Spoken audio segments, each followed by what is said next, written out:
वक्फ संशोधन बिल संसद के दोनों सदनों से पास हो चुका है और अब वक्फ की संपत्ति को लेकर जो दिक्कतें हैं उसे ठीक करने की शुरुआत भी हो चुकी है। और इसी कड़ी में उत्तर प्रदेश के मुख्यमंत्री योगी आदित्यनाथ सबसे आगे हैं। इधर वक्फ संशोधन बिल को संसद से हरी झंडी मिली, उधर योगी सरकार अब फुल फॉर्म में आ गई है। योगी सरकार अब अवैध तरीके से घोषित वक्फ संपत्तियों को जब्त करने की तैयारी में जुट गई है और यह अचानक लिया फैसला नहीं है। इसकी भनक उस वक्त ही लग गई थी जब योगी सरकार ने फील्ड विजिट के दौरान लखनऊ पहुंची जेपीसी की टीम को बताया था कि राज्य की जिन संपत्तियों पर वक्फ बोर्ड दावा कर रहा है उसका 78% हिस्सा सरकार का है। यानी कि अब उसी सरकारी जमीन की वापसी के लिए योगी ने एक्शन प्लान तैयार कर लिया है। लेकिन योगी के इस प्लान पर सियासी घमासान जो है वो भी छिड़ गया है।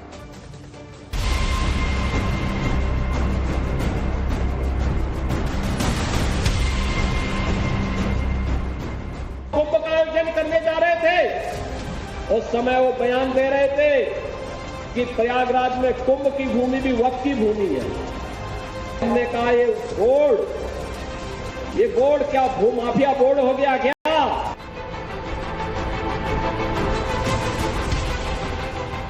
तो आपने देखा कि अभी राष्ट्रपति के दस्तखत नहीं हुए, लेकिन उत्तर प्रदेश के मुख्यमंत्री ने कलेक्टरों को आदेश कर दिया कि अवैध संपत्ति को जब्त कर लो।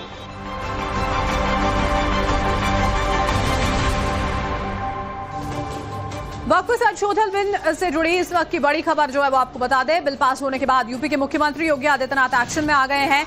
उन्होंने यूपी के जिलाधिकारियों को आदेश दिया है कि वक्फ की अवैध संपत्तियों को चिन्हित करना शुरू कर दिया जाए। यह खबर इस वक्त खूब चर्चा में है क्योंकि योगी आदित्यनाथ सख्त प्रशासक के तौर पर जाने जाते हैं और अब वो यूपी के भूमाफियाओं को ध्वस्त करने के बाद वक्फ की अवैध संपत्तियों पर भी शिकंजा कसने का ऑर्डर दे चुके हैं।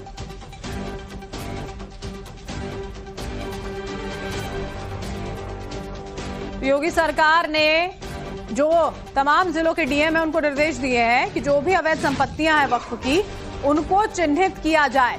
संसद से पारित हो चुका है देखिए बिल, और अब उसके बाद एक्शन में योगी सरकार नजर आती है। दरअसल योगी सरकार ने जिलों के डीएम को एक आदेश दिया है। योगी ने कहा है कि वक्फ की अवैध संपत्ति जो है उनको चिन्हित किया जाए। योगी सरकार की ओर से जिलों को यह आदेश दिया गया है, वक्फ की अवैध संपत्ति को जब्त किया जाए, आगे की कार्रवाई की जा सके। अभियान चलाकर संपत्तियों को चिन्हित करें। उन्होंने कहा है डीएम अभियान चलाएं, चिन्हित करें, क्योंकि यूपी राजस्व विभाग के रिकॉर्ड में वक्फ को सिर्फ 2963 संपत्तियां जो है वो हैं, जबकि सुन्नी वक्फ बोर्ड दावा करता है कि उसके पास 1,24,355 संपत्तियां हैं। वहीं शिया वक्फ बोर्ड का यह दावा कि 7,785 संपत्तियां उनके पास हैं, जबकि राजस्व विभाग के रिकॉर्ड में सुन्नी वक्फ बोर्ड की 2,533 संपत्तियां हैं। राजस्व विभाग के रिकॉर्ड में शिया वक्फ बोर्ड की 430 संपत्तियां। और ऐसे में योगी ने फौरन शिकंजा कसने का आदेश दिया है। आंकड़ों से भली भांति समझा जा सकता है। और देखिए, देश की सबसे बड़ी पंचायत ने बहुमत से फैसला जो है वो सुना दिया है। लोकसभा में गृहमंत्री अमित शाह ने जैसे कहा था कि संसद का कानून है, सबको मानना होगा, लेकिन आज जो सड़कों पर हुआ उससे साबित होता है कि वक्फ बिल को लेकर कट्टर मौलानाओं और मुस्लिम नेताओं की तरफ से फैलाए गए झूठ की वैलिडिटी जो है वो खत्म नहीं हुई है। हालांकि योगी को इससे कोई फर्क नहीं पड़ता। प्रधानमंत्री मोदी ने इधर वक्फ कानून बदला और उधर कुछ घंटे के अंदर योगी सरकार ने नए कानूनी हथियार से वक्फ के नाम पर माफियागिरी करने वालों पर तगड़ा प्रहार कर दिया है।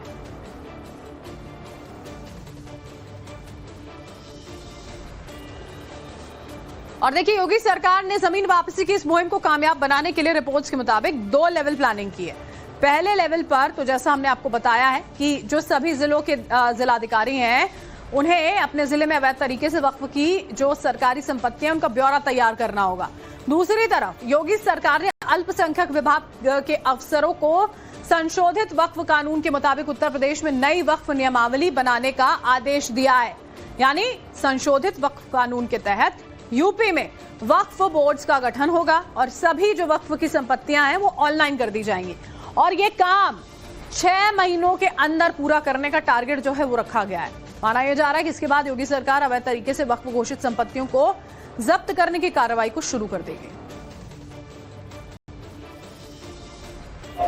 यहां पर भी निषाद राज की पौराणिक भूमि पर कब्जा और जगह जगह शहरों पर भी वक्फ के नाम पर कब्जे किए गए। अब तो हम प्रधानमंत्री जी के प्रति आभार व्यक्त करते हैं।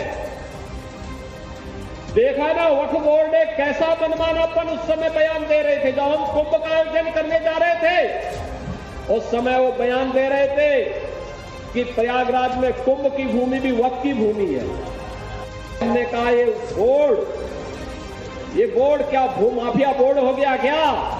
भूमाफिया प्रदेश में नहीं चल सकते। माफियाओं को तो हम पहले ही विदा करा चुके हैं प्रदेश से। अब उत्तर प्रदेश में माफियागिरी नहीं चलेगी। वहीं यूपी के मुख्यमंत्री योगी आदित्यनाथ ने संसद के दोनों सदनों में बिल पास होने के बाद देश के प्रधानमंत्री मोदी का आभार व्यक्त करते हुए इसे वक्फ संपत्तियों के अवैध कब्जे और भ्रष्टाचार पर सीधा प्रहार बताया। दरअसल योगी ने सोशल मीडिया प्लेटफॉर्म एक्स पर पोस्ट किया है। यहाँ पर वो लिखते हैं कि आदरणीय प्रधानमंत्री श्री नरेंद्र मोदी जी के यशस्वी नेतृत्व में संसद के दोनों सदनों में वक्फ संशोधन विधेयक 2025 के पारित होने की सभी को बधाई।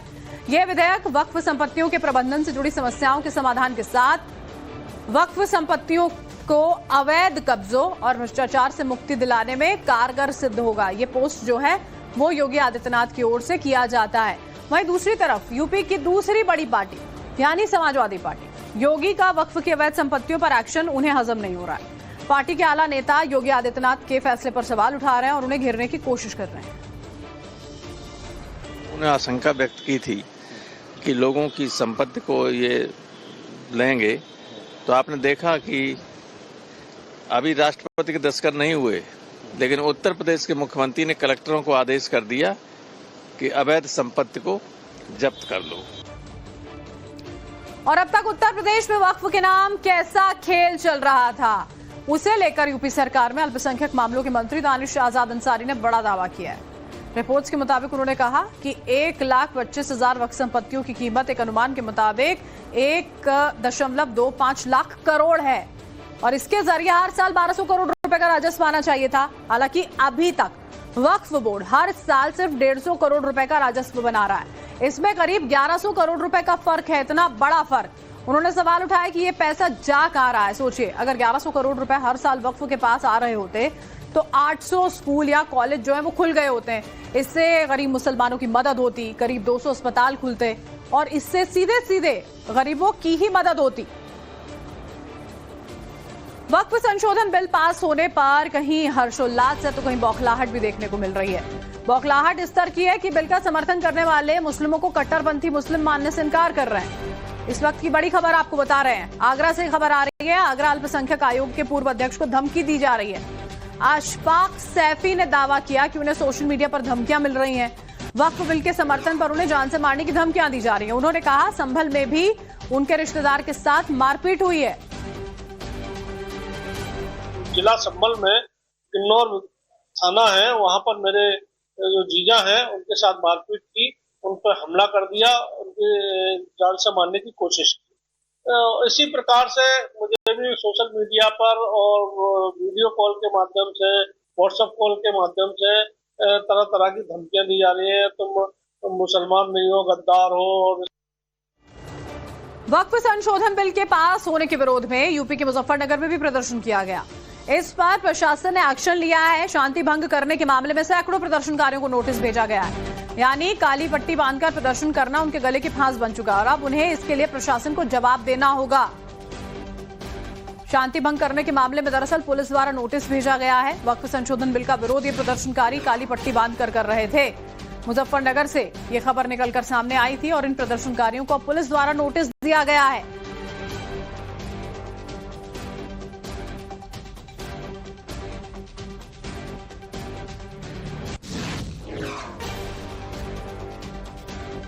मेरे पास फोन आया एक पुलिस वाले का, कहने लगे जी मदरसे में आ जाओ। मैं आ गया मदरसे में। मुझे एकदम उन्होंने वारंट पकड़ा दिया। एक कहने लगे जी तुम्हारे वो है क्या नाम 16 तारीख लगी हुई है, एसडीएम कोर्ट में पेश होना, काली पट्टी बांध रखी। जबकि मुझे मालूम भी नहीं कि काली पट्टी बांध रखी या नहीं बांध रखी किसी ने। मैं तो क्या बांधता, मैं किसी के देखी भी नहीं काली पट्टी। अगर बांध रखी होगी किसी छिद्दी छेड़े ने, यहाँ से कम 4-5 हजार आदमी नमाज पढ़ते हैं जुमे की, ईद की 4,000 और बकरा इसमें ईद में हो जहाँ 10,000 के करीब। मैं अगर 10,000 आदमी पर निगाह रखूंगा तो मैं पता भी लगने का मुझे क्या है। 2-4 आदमियों ने अगर बांध रखी होगी तो मुझे उनका भी पता नहीं, लेकिन मेरा नाम उसमें भी दे दिया। अगर भाई वो काली पट्टी बांध रखी तुम्हारे वो हैं। आपको दरअसल अब एक बार फिर से हम ये बता देते हैं कि ये कौन सा आदेश योगी आदित्यनाथ द्वारा दिया गया है जिसको लेकर बवाल मचा हुआ है। बहुत परेशानी यहाँ पर विपक्ष को हो रही है। दरअसल योगी सरकार ने जिलों के डीएम को एक आदेश दिया है और कहा है कि वक्फ की अवैध संपत्ति है जो उन्हें चिन्हित किया जाए ताकि आगे की कार्रवाई की जा सके। योगी ने कहा है कि जिलों के डीएम अभियान चलाएं, ये जितनी भी अवैध संपत्तियां हैं उनको चिन्हित किया जाए, क्योंकि यूपी राजस्व विभाग के रिकॉर्ड में वक्फ की सिर्फ 2963 संपत्तियां हैं।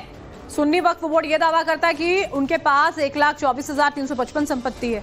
वहीं शिया वक्फ बोर्ड का दावा है कि 7,785 संपत्तियां उनके पास हैं, जबकि राजस्व विभाग के रिकॉर्ड में सुन्नी वक्फ बोर्ड की 2,533 संपत्ति है। राजस्व विभाग के रिकॉर्ड में शिया वक्फ बोर्ड की 430 संपत्तियां जो हैं वो बताई गई हैं। ऐसे में योगी ने फौरन शिकंजा कसने का आदेश दिया है। ये आंकड़े जो हैं वो बताते हैं, यही कारण है कि तुरंत जैसे ही संसद से बिल पारित होता है तो उसके बाद ये आदेश दे दिया जाता है। एक और बड़ी खबर इसी बीच आपको बताएं, संभल सांसद जियाउर रहमान बर्क की मुश्किलें बढ़ गई हैं। संभल सांसद बर्क के आवास मामले में आज सुनवाई है। बिना नक्शे मकान निर्माण के मामले में ये सुनवाई होगी। बर्क के आवास मामले में एसडीएम जो है वो सुनवाई करेंगे। दोपहर 2 बजे का वक्त है। इस मामले में जब सुनवाई होगी, एसडीएम ऑफिस में जांच रिपोर्ट जो है देखिए वो दाखिल की जा चुकी है।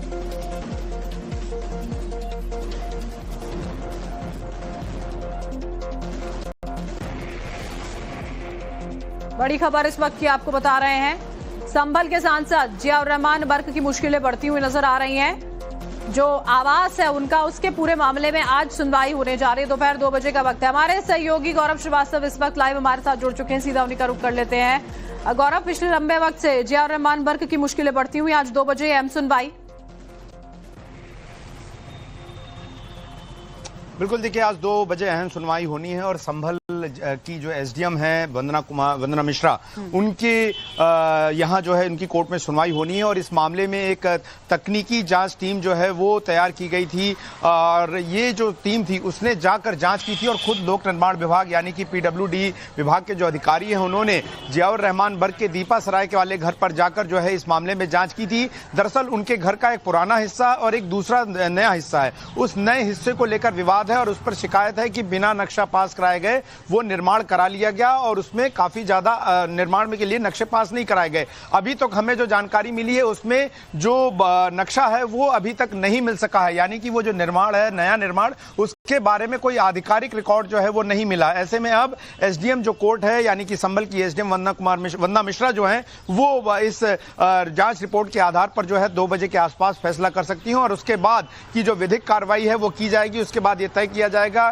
कि जो सांसद हैं उनको और समय दिया जाए या इसके बाद जो है उस जो अवैध निर्माण है उसको गिराने की प्रक्रिया या उस पर बुलडोजर चलाने का काम किया जाए। और इसके अलावा जिलाधिकारी संभल के यहाँ भी एक मामला जो है वो जो संपत्ति के वारिस यानी कि उत्तराधिकारी के हक को लेकर जो है वो भी लंबित है। वहां पर भी एक आदेश आना और यह तय होगा कि जो शफीकुर रहमान की संपत्ति के बाद जो है उनकी मृत्यु के बाद जो है क्या उनके पोते जियाउर रहमान बर्क के नाम पर वो संपत्ति चढ़ गई है या नहीं चढ़ गई है। ये भी एक प्रकार की प्रक्रिया है, लेकिन 2 बड़े अहम मामले जो हैं वो जियाउर रहमान बर्क को लेकर जो है वो प्रशासन की तरफ से आने, जिसमें सबसे बड़ा यही है कि जो उनका दीपा सराय में आवास है उसमें जो नया निर्माण किया गया क्या वो अवैध है, क्या उसका नक्शा नहीं पास कराया गया और नहीं कराया गया तो इसमें क्या एक्शन जो है वो बना रखिएगा गौरव, आगे भी हम आपसे इस पर जानकारी लेंगे।